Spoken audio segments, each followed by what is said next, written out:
A special guest, Captain Lou Comenale from the Gates Fire District in upstate New York. He's also one of the people who helped run Box 585 Fire Training. You can check him out on Instagram at 585 Fire Training. But Lou, thank you for sitting in with me today. We've had a little bit of a history. I've met you at a couple of these shared experiences, if we will. Some of the trainings that we've gone to, notably burning in the bayou. I got to see you down there, which was an interesting thing with On-Scene Training Associates and Aaron Heller and his crew. But welcome to the gospel, man. How are you doing? Dang, I'm doing well. Yeah, and that the burn of the bayou, that was quite the experience down there. Yes. Yeah. I actually, it was one of the cool things. And for everybody who's listening and watching it and everything else, so my job, when I go to these events is I document everything that happens, and I capture the experiences so that maybe like some of the on-scene training associates or other people that we work with can kind of better share what happens. The cool thing about that was I actually got to see Lou become a company officer, even though he was already a company officer, because just some things that would naturally happen in a training environment were starting to happen. And it was pretty cool because I was in the room where the fire was waiting for that line, and just the dominoes were starting to fall, and you were like, nope, we're not having any of this. And you took over and you pushed everybody through. And it was just such an awesome experience to watch leadership under fire, literally. And you don't usually get to see that. And speaking of the gospel today, that's kind of one of the things you wanted to talk about was, one of the few things was leadership, right? Yeah. Without leadership, the leadership starts at the company officer level. Well, leadership starts everywhere, but I truly believe that the company officer is the backbone of, the fire service. Without good leadership at that company officer level, nothing really happens. You have the patients are running the asylum type of thing. I hate to call us mid-management, but if if anybody in the corporate world, that's what we are, the mid managers. But when I first got promoted to lieutenant, I got placed with two individuals that were like oil and water, and they knew each other from high school, and they were oil and water in high school. So I was playing referee for a couple months with them, and then they left my group, and I call the first probably year and a half of being promoted, the best leadership academy anybody could be in, because I had those first two individuals, and then I had two other individuals, and with them, we were already friends and they liked each other. But at that same time, I was their priest, their financial advisor, their psychologist, their company officer. I was everything for them. So, it was like you just said at that burn at the bayou, there was, the leadership under fire in the fire conditions. This was leadership under fire, at the kitchen table, which is where most of the leadership takes place in the firehouse. Once that happened, then I started diving deeper into more of a formal education in leadership, which is, I think, important for anybody that wants to progress in their officer, if they want to keep getting promoted type of thing. You say, well, first off, I want to circle back to that whole you become the priest, the father, the company officer, because that's one thing that I don't think all the classes truly prepare you for. They prepare you for, the hard not even really the hard conversations, but they just say hey, you're going to be the boss, so you're going to have this conversation, S1D1, etc. The fire tactics side of things, but it's really they do there's a shift, especially after a couple of years, where especially younger firefighters are going to come to you for advice, or you have to fill that role, and there really is no book on how to do that. It's trial by fire in its own right, and you hope you do the best. Yeah, 100%. And and it's not somewhat, and they talk about the fire service is changing with the individuals that are coming in the fire service. And I don't want to talk about that because,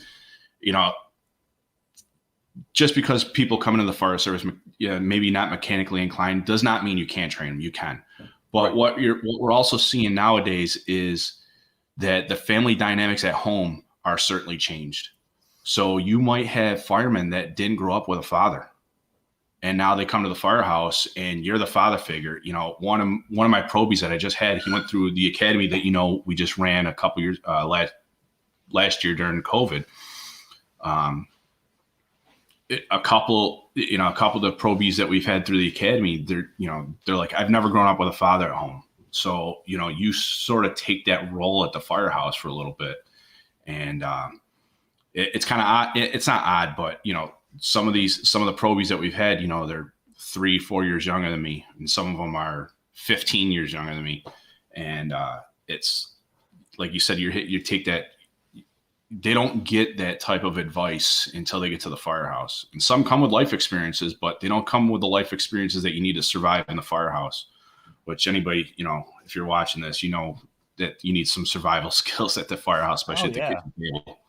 Well, even one of the things that we did the other day, and this is just like, we'll get out of the weeds here in a second, but like, I took the guys down to ShopRite because we just got a grocery store in the fire district finally. But guys were talking about how much money they were spending on meals for the 24-hour shift. And like, essentially we were doing like a home ec class of sorts, but showing people how to actually do the shopping, how to use the front page of the flyer. And they were annoyed at me at first, but afterwards, like, I got so much feedback the next couple of days of like, hey, I'm just relieved that like now this is not a big anxiety looming over my head, because now they're spending, instead of spending $100-$120, we've cut their bill in half. They're spending $60 or less. And like, I'm just like, how, like, first off, I'm like, how are you doing? But like, nobody showed them those skills to like put a meal together. Right. So it's like something as simple as that versus, hey, like, I'm dealing with this really heavy issue at home. Like, what do I don't know what to do, because you have to, my old senior man used to say, he would say, Lou, are you here today? And guys would say, no. And he'd talk to them. Like, it's having that foresight to know something's off and be able to, get them through the shift, because if their head's not in the game, it's not going to help us when the bell rings. So yeah, it's, I got one of my guys that's at my firehouse. He's just newly engaged, and I think he's maybe he might be the same age as I was when I got engaged. And it's just, I see exactly how I was back then. And it's like, dude, I've gone through this, but you try to let them live their life a little bit. You let them experience it, and you just try to give them little morsels, little crumbs along the way, just to kind of guide them in the right path. Cause you don't want to see them make the same mistakes you did. Maybe some of them so they can learn from them, but the major ones, you want them to, it's what that saying is, learn from other people's mistakes type of thing, 100%. Yeah. So you said you wanted to start looking into formal education and leadership after that first year and a half. Kind of break that down to me, because I think sometimes people think formal leadership training, and when they hear this, there's one side of the fire service that's starting to focus heavily on education. When I'm not saying education's bad, but they're like, oh, you have to have a master's, you have to have this, you have to have that. What is it? What is that formal education and leadership? What did it look like for you?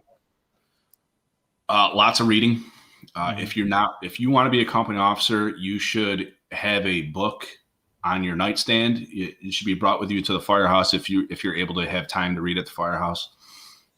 And then you should, like, at least me, I have a book that's my in-between book. So whenever I finish a book and I'm waiting for a book from whoever I bought the, whatever service I buy the book from, I have still a book just to kind of in queue so I can, continue reading. And what I try to read for leadership is I try to mix it up. And I'll just say fire service, fire service, fire service. I'll do, fire service, maybe some military, and then maybe history. I'll mix in a fiction book here and there, but I try to mix in a fiction book that maybe has some leadership lessons in it, or, something I can learn from it. And then I'll go back to the fire service. The problem with the fire service books is that they're so goddamn expensive. Yeah.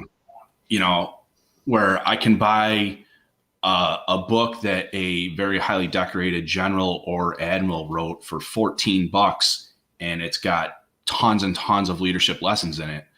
And then you go buy a fire service book that, maybe he's been a fire chief or company officer for, a couple of years, and the book might be phenomenal, but the book's $45-$50. And it's like, I can't justify spending $50 on a book when there's, just as good of a book that's not fire service related for $15. And sometimes I do it, the Vinnie Dunn series books that are out, the Battle Space and stuff like that. Those good. I can justify that to the wife spending the money because that goes to a charitable organization. The $100 that you spend on those books, but the book reading is probably the number one formal way I get my education for leadership. There's tons of classes out there. The community college in our county, Monroe Community College, it was like maybe a 1 or a 2 off class that they did. It was a fire service leadership class.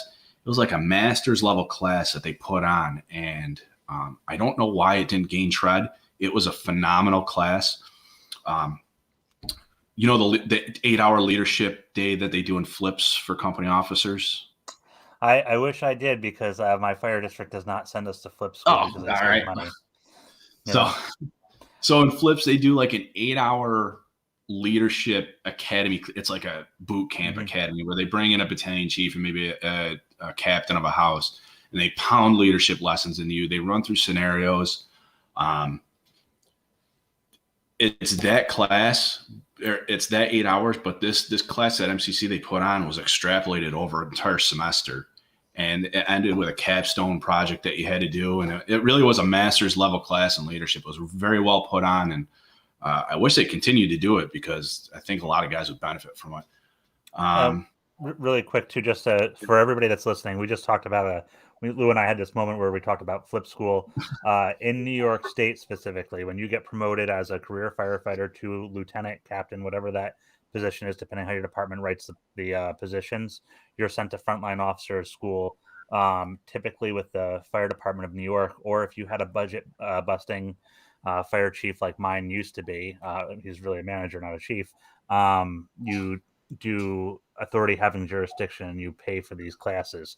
So one of the benefits that Lou got was not only did he attend this training from the FDNY, he had this leadership boot camp for 8 hours, but he also has a list of contacts that he can call if he has an issue that he's not sure of as an officer.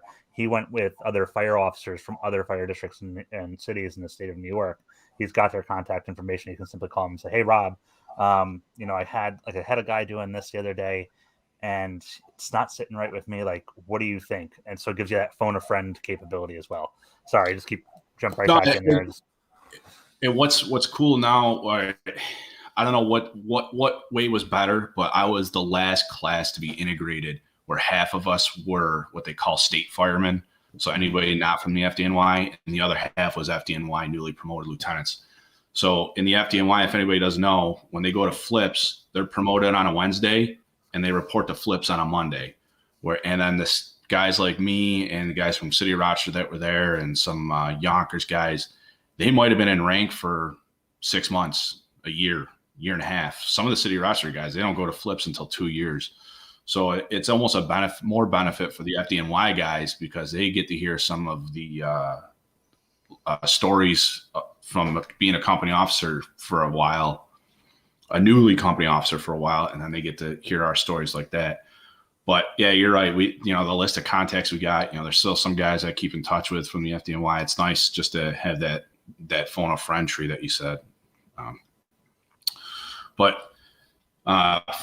to the formal education, besides that MCC class, the OFPC in New York State, they offer a lot of the Fire Officer 1 and Fire Officer 2 and the instructor classes. I've tried to take all those. A fire chief of another district who's a good friend of mine, he finally convinced me that I should start doing the Fire Officer 3 and 4 series. I haven't done it yet. I've been just putting it off because I got other stuff I got to worry about.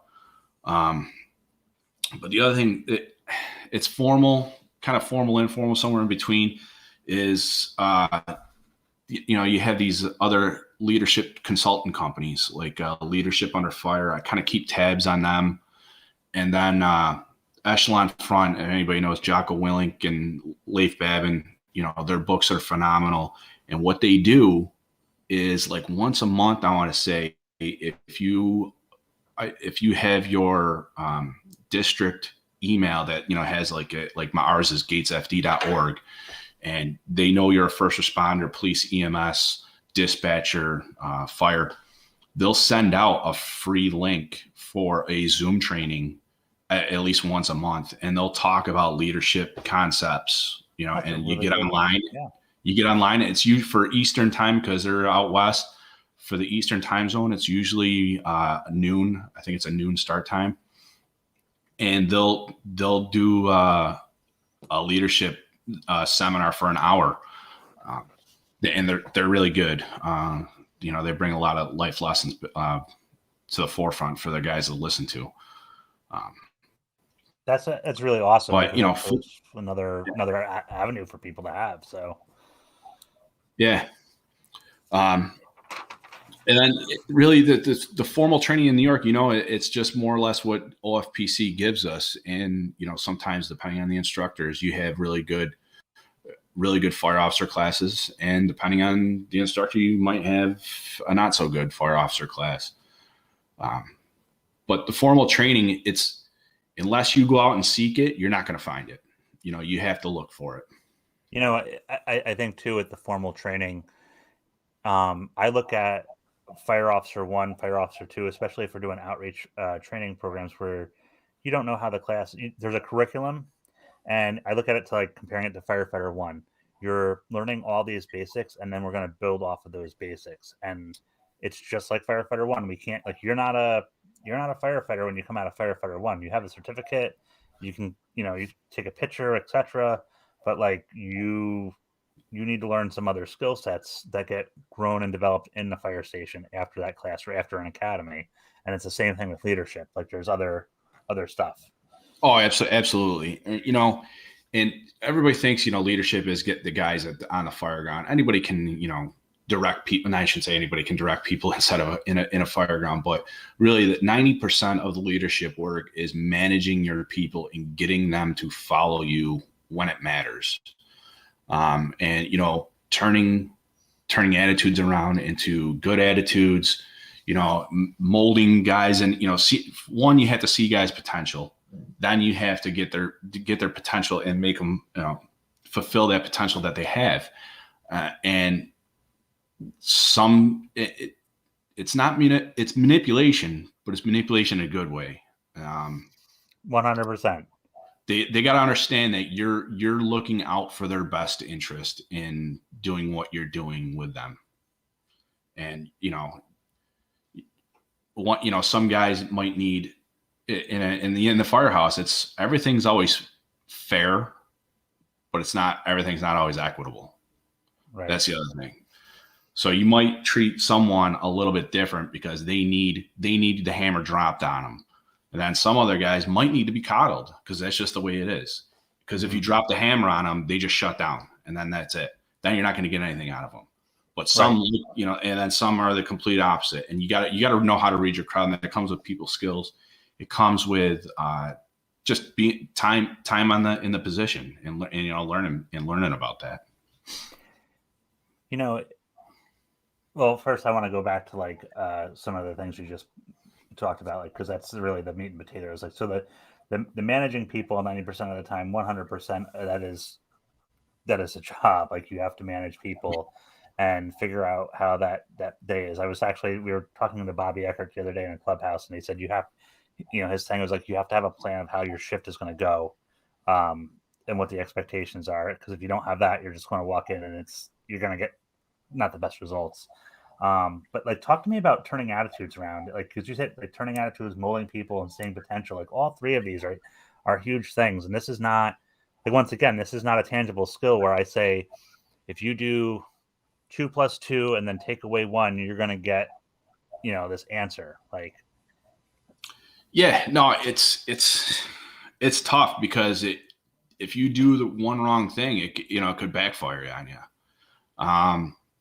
For instance, Gates is a very young department right now. We've put on, I want to say 16 guys in the past 2 years. So, the senior guy in my rig right now is going on his 5th year. The senior guy in my group, I should say, the senior guy in my firehouse has 18 years, or actually the senior guy's got 28 years. So we go from the senior guy at 28 years on one group to the senior guy in my group who has 5 years. And that's just the dynamics of the fire district right now. And when I took over as the captain of the house, there's lockers. There's 4 lockers right by the rig, and I was like, I don't need a close up locker. My gear can come from across the firehouse, not a big deal. So I looked at the senior guy who's got 5 years on the job. I said, hey, why don't you put your gear up there? And he's like, well, that's for the officers. I'm like, when did it say that was for officers? You're the senior man, put your gear in there. And at the time we had a Proby, so he was driving all the time. And it was just more convenient for his gear to come off out of the locker and right by the driver's seat. It was just something. And he felt very uncomfortable. Look, man, you're the senior man. I'm the captain. I don't need to bring my gear. I don't need to be, coddled by bringing my gear 5 feet, 10 feet closer. I go, put your gear there. It's easier for you to get your gear to the rig, especially at shift change. So that started the ball with him. And then I was, I give him a little bit more responsibility. Hey, can you show him something? Can you show the Proby this? Where nobody ever asked this kid before to do something like that. And then it's just snowball effect with him. And then it just got better and better and better. And then next thing you know, it's like this fireman, he's one of the best firemen I think we have in the district. And it's not because he's been on my group, and he's not because he's the senior man in my group. I ran jobs with him before when I was the MTO and I was responding from home in the vehicle. And I watched him perform as a fireman. And when people didn't give him the benefit of the doubt, but then in the firehouse, they thought he was a dope and everything else. But then I watched him perform on the job. I'm like, this kid's on the ball. This kid's sharp. He knows what he's doing. And then you just kind of give him a little bit of responsibility, a little bit of ownership and stuff. And then they take off. And then this is how they're supposed to be. This is why they got in the fire service. He's a third, his grandfather was a company officer in the city. I think his dad works in the sheriff's office, but this guy's good. There you are. I don't know what happened there. That's all right. But that was just reading one individual within the first maybe month and a half of me coming out of the staff office and back on the rig. I'm not saying he was a problem, but he was my problem, and we had to change it. And he's not a bad kid. He's never been a bad kid. He just never had anybody give him any respect or the benefit of the doubt. And it's little things like that. And then some people, you got to nurse them along a little bit more. Right. And it's not even like, you say like you nurse them along or coddle them, but like it really, if I looked at education, and there's some people who can pick up a book and read about a skill, and then they go over and they just pick up the rope and they can tie the knot. Where there's others who, if I just show them once at speed, they're good with it, but reading it isn't going to make any sense. And then there's those who we have to do like the baby steps on, like I'm going to show it slowly. We're going to do it and like we do it with me. The same principles are going to apply to managing and leading people, because everybody on that team is going to learn something a little bit different, and they're going to accept the information in a different way. I was taking some notes before, and one of the things I put down was like alternates to reading, because you said like, hey, you hit on this, like you read a lot of books. Some people may not read, but like we talked, hit right into Echelon Group with Jocko, and there's podcasts, there's videos to learn, there's other things to get this information out there. And it's the same approach as being an officer and being a leader. Is you cannot just have this isn't boot camp where you can just scream at somebody and hope for the best, and there's going to be a product at the end of it. That's not how it works. Yeah, 100%. And podcasts, I completely forgot about being on a kind of a podcast right now. And podcasts are my go-to. Like my phone is full of them. I have to, delete stuff off my phone just so I can keep getting more on. But, the point that you hit on, like when you talk about like the military, when they go fight a battle, they just don't go send in the infantry and mow everybody over. They use artillery. They use the infantry. They send planes in and drop bombs. So they have all these different avenues to win that battle. And the same thing goes with leadership. You need a little bit of reading. Maybe you need some audiobooks. Maybe you need a podcast. Maybe you need to talk to people that are in the same position as you're in, company officer level. The one thing New York State does, and I don't know if any other states do it, but they have the COLT training, company officer leadership training. Yep. That the state chiefs put on. Those are phenomenal day and a half classes. I think it's 12 hours. They have 3 speakers. They usually have one big heavy hitter like Chief Salka. And then they have, someone that's kind of up and coming, but they're always phenomenal seminars to go to. I take pages and pages of notes from them. Some of them, you seen one guy at another seminar and they changed the title of their PowerPoint. Yep. And it's the exact same thing. And then you kind of shut it off for a little bit, but you still try to pick up a little bit of lessons here and there. You might've missed something at the first one. But seeking out formal training is something that the individual person has to do. That, from my experience, is unless you have a proactive chief, which we do now, and he's the one that kind of guided me into the direction. He was the MTO before me, and then he kind of gave me the reins, and he showed me the path of stuff to do. But from talking to other individuals and other company officers, that doesn't happen very often. So unless you go out and seek it out yourself, you're just not going to find it. Nobody's going to hand it to you. Nobody's going to tell you, you should go take this class. You need to go research and figure out what classes to take and then actually take them. Sometimes you might have to spend your own money. And if you're in a position to where your department has a good training budget, maybe you can massage the training officer into spending a little bit more money on some good classes to, maybe not going to the big conferences that are in the Midwest that the prices seem to be getting up there for some smaller departments.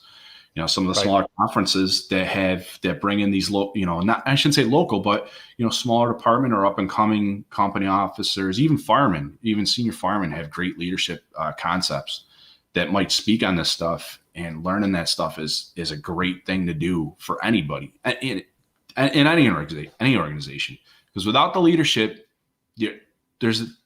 the department falls apart. And that's not an opinion. That is 100% fact.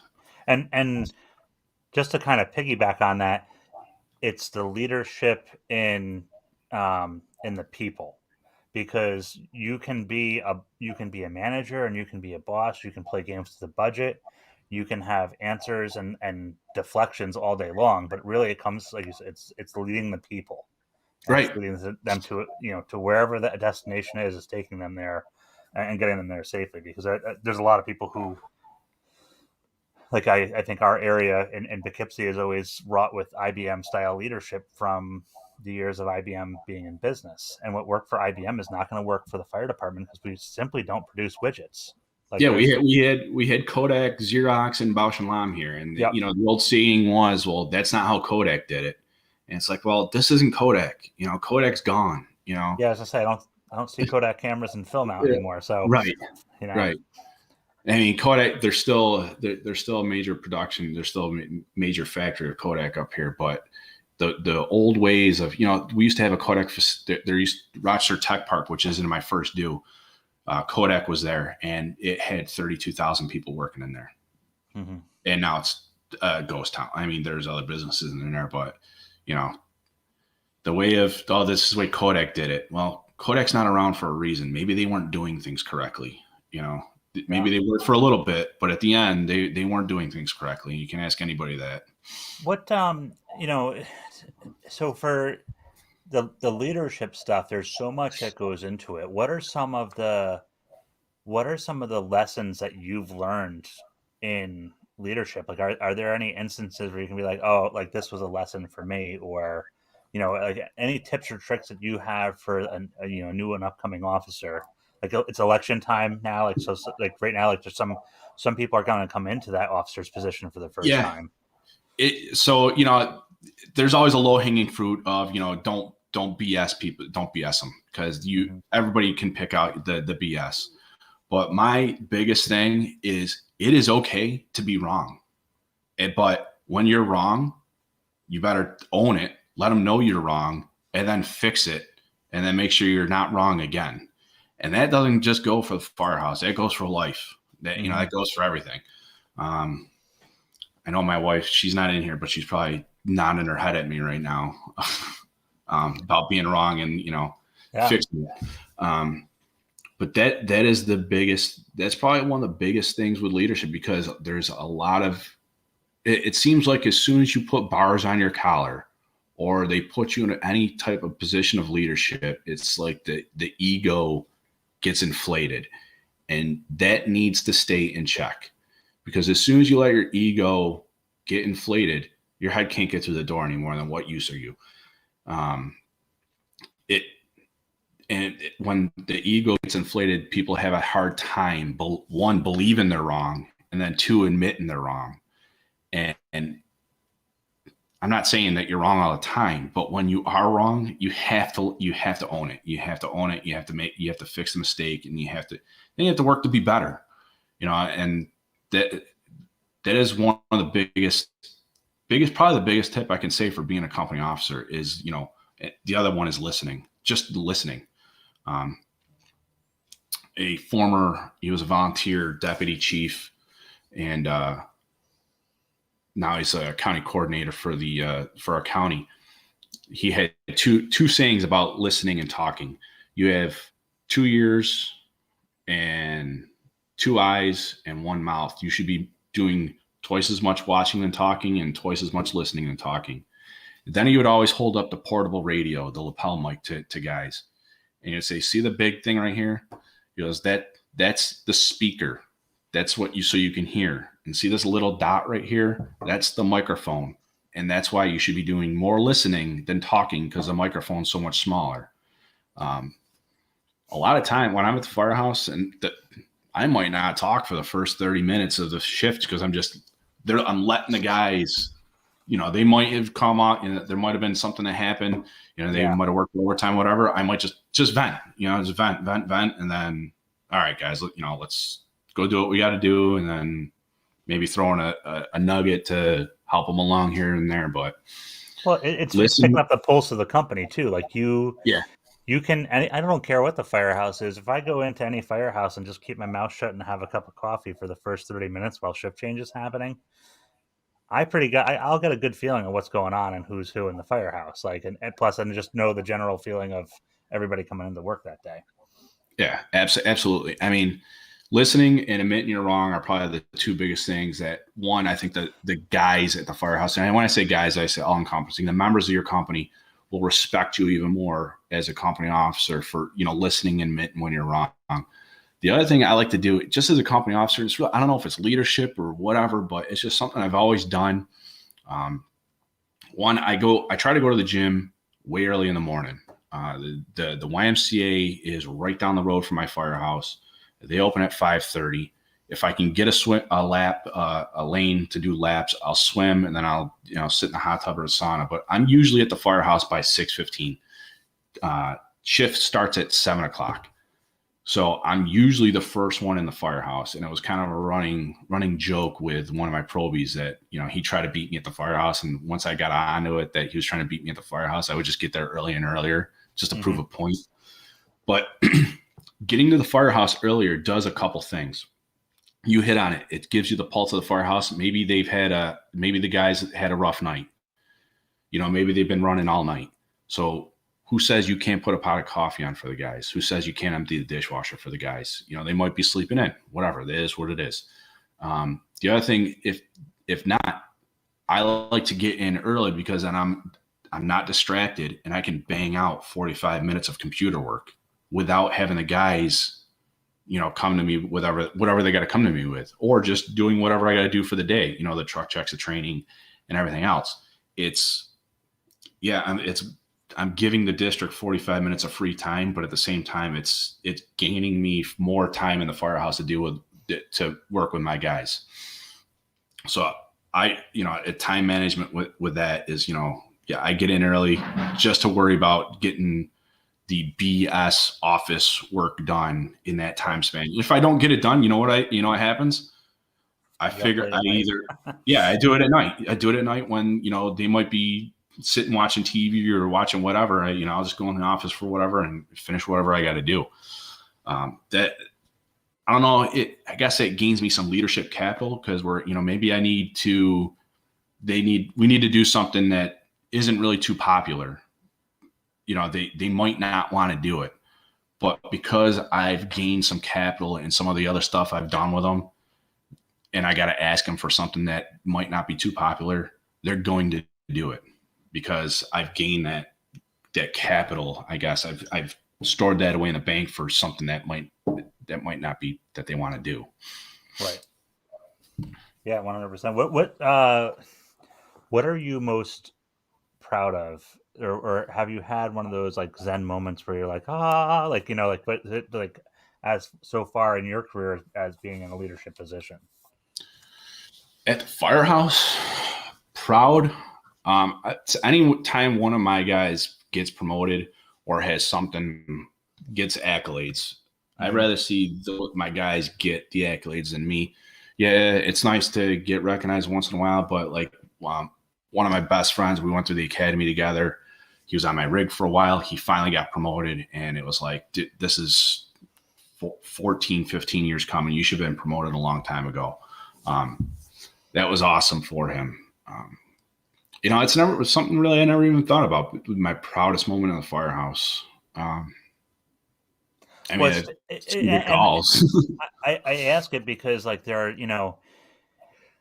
I think people have this whole idea of what leadership is, and there's books, there's podcasts, there's all this noise about what it is. But I've always looked on it from the aspect of what are my people doing? Because I was in a fire service environment where the leadership was all about the leader, and it was very toxic. And I knew, I was like, I don't want to be like this guy. This guy's kind of a douche. Right.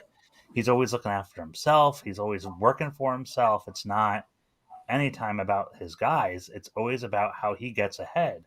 And I started focusing on the men, and I had some people who maybe at first I was like, man, I'm not thrilled to work with these guys, but I own them now, not physically, Sure.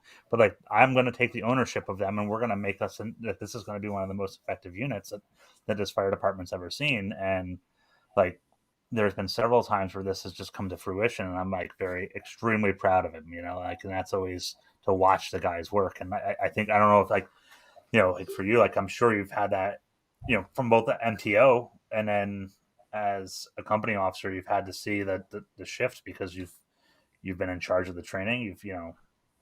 All these things, so. I was saying, being the MTO, watching guys perform on mutual aid runs after implementing the training program for a while, just sitting back and watching guys perform, in other districts, it made me, I guess, proud of what I was doing, and maybe, gave me verification of that the training was going well.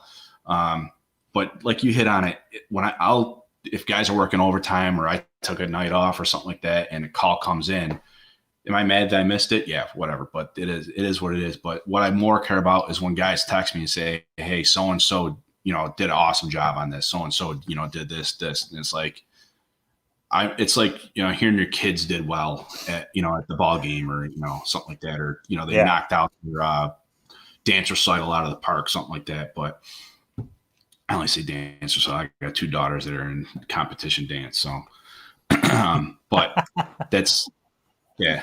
That getting the text messages and the feedback from other people, it makes me proud. And, once in a while, and I'll even get messages from other officers or chief officers from other departments that they were in mutual aid from and say, hey, so-and-so? I'm like, yeah, he's on my rig. He goes, man, you wouldn't believe what he did at this call. And it's like, yeah, I would believe it because, he's that good, But stuff like that is what I love. I love hearing that stuff. Awesome. So really quick, we're almost out of time here for the 45 minutes that we kind of like to keep ourselves to. But can you touch on being an MTO? Because I think that's something that doesn't get the spotlight. Shine a little bit of light on what it was like to be an MTO and why it shouldn't just be a pigeonhole. We're going to put this person in this position for a minute and you serve your time you know. The MTO was the greatest and worst time so far in my fire service career. I mean, I ran a lot of fires because I was the Chiefs gave me kind of free reign to go on any call I wanted to. So I had the take home car. I would go on any fires anytime our rigs got called, any fires in the district, and anytime we would get called mutual aid, they allowed me to go. And I was able to manage the training budget. You know, I set the training budget. The Chiefs, our Chiefs and our commission are 100% on board with training. Our fire chief always says training is the one thing that correlates to the results that happen on the fire ground. He goes, that's the one thing that will never get cut because it's the most important thing we do, except for answer fire calls. There were headaches, just with, being a lieutenant in the training office and then dealing with officers that are captains, and now the lieutenants in there has to deal with captains and battalion chiefs. So you really don't have the same in rank authority. So anytime something doesn't go wrong, he's got to run to the fire chief. It's like kind of running a mommy and daddy type of thing. And right. You never want to do that. So you kind of try to gain the respect of, the guys in rank and stuff like that. The one thing we try to do, and if people don't know, New York State has very kind of, I wouldn't say strict regulations on the in-service training, but we have to do the 101 hours of in-service training. They keep saying they're going to change it to let us pick what we want to do our training in. But the one thing I started moving our department towards was, instead of just cognitive training to where, read this PowerPoint for 30 minutes and get, take a mark for 30 minutes of salvage and overhaul. I started working in, it started, the first year was a skill of the month. So each month we focus on a different skill. And there was a skill sheet correlated with it. Year 2 was, we did 2 skills a month. So a skill every other week. And there was a skill sheet correlated to it. And all that correlated to the 101 hour of in-service training that we have to do. And what it did, it verified the training that we had. The other thing that was nice for our training is that we would send our quote unquote curriculum or syllabus to the college, and the college not only one gets funding for it, it gives the guys college credit. And because we're getting the college funding, if we ever needed commodities, like we needed maybe plywood for our event simulator, we could call a college up and say, hey, we need 30 sheets of plywood for our event simulator. And usually they had no problem buying it for us. Interesting. That's really cool. Yeah. It's a great program, and more of the departments now are buying into it, and it's making the training facility a lot better for everybody, because they're just raking in the federal money, because I think each fireman brings in maybe, I don't know, a couple $1,000s for the college that they sign up each semester. So like, for instance, the academy that we ran just got finished up, the Monroe County Academy. I think it brought the college in maybe $75,000 for all the recruits that we signed up. Yeah. It's a lot of money for, for that stuff. But the big thing was being the MTO is, not getting discouraged. Anybody knows this in the fire service. There's companies that want to train all the time, and they eat up the training. They want more and more and more. And that can be difficult because you feel like you're not giving them enough. But then you have the other side of the spectrum where you have companies that just refuse to do anything. And you're like pulling teeth trying to get them just to even go out and do something. Yeah, I wish there was like a way, because I always tell people like, hey, we're going to do this. And it's something simple like pulling lines. And I'm going to say like, we're going to be done within 30 minutes. Like, the more we drag this out, Right. the longer it's going to take. And I don't mean that in like this dad speech. Like, literally, you just have to do this skill, and I'm going to be very happy. And then we go back and do whatever the hell you want the rest of the day. Go watch cat videos on YouTube, like call your wife, tell her how much the officer sucks of the day. I don't know, but like, just do this thing. It'll be fine. So. Right. And that was the one thing I talked to the standards department about was like, okay, if this skill takes 1 hour to teach, teaching the Minuteman hose load, if that skill takes 1 hour to teach, and we have a skill sheet that says you will load the Minuteman and then deploy the Minuteman, and you verify it on the skill sheet, and that skill gets done in 15 minutes, they don't care it got done in 15 minutes because the state recognizes that lesson plan takes 1 hour. So, yeah, you're kind of jiving it one way or the other. Right. You're joking the numbers, but you're not really, because exactly, because why bust your guys' balls of pulling a line over and over and over again when they have it? Why you can only talk about salvage and overhaul so much. But we got to do 8 hours a year. Right. Exactly. You can only talk about it so much. And there's only so many YouTube videos on salvage and overhaul. You try to make it interesting because, overhaul is very important. If you don't do a good job of overhaul, your customer service is crap because you're going to go back there for a fire. And one of the biggest things I used to tell, and I still tell my guys, especially being a truck company, is salvage is the hallmark of the fire service.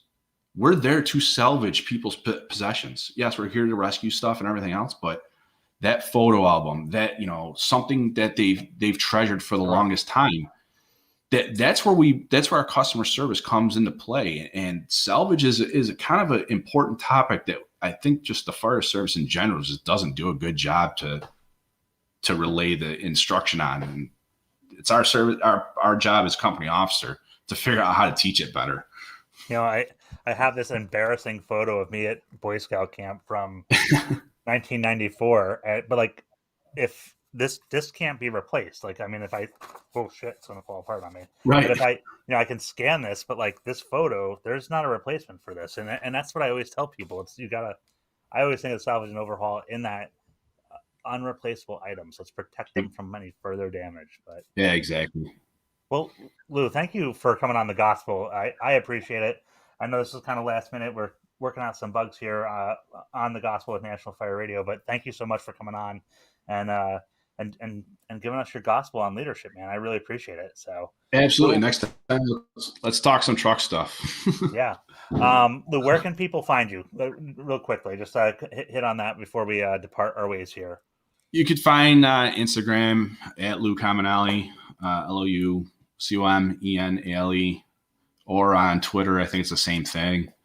That's about it for me. If you want my email, I don't know if you can put it up. If you want to hit me up on my email for the department, if anybody's got any questions, that's fine. It's first initial, last name, jr@gatesfd.org. I try to always answer emails, and when I can get on the Instagram or Twitter, I'll answer questions there. Every once in a while I'll get in a little Twitter battle about something, but just for fun. Twitter's a great space for it, for fun. Anything you want to plug? Do you got are you still doing stuff with Box 585 or? Yeah, we're working on a magazine article or a magazine. Awesome. I got an article submitted right now. Chuck Hammond, he just got promoted to captain, so shout out to him. He just got promoted to captain, well deserved for Henrietta. He's the founder owner of Box 585. I think he's just waiting on a couple more guys to submit some articles, and the magazine should be coming out maybe within a month or two. I know it's been taken off. We've been trying to get some hands-on stuff going around. It's tough with COVID and everything else right now still, especially with what's going on in New York State. But yeah. All right. Well, thanks, man. I appreciate you being on here. Hang out for a minute. We'll stop the recording in a little bit. But everybody, this is Rob, National Fire Radio with the Gospel. Thank you for joining us this Sunday morning. We'll see you guys out there.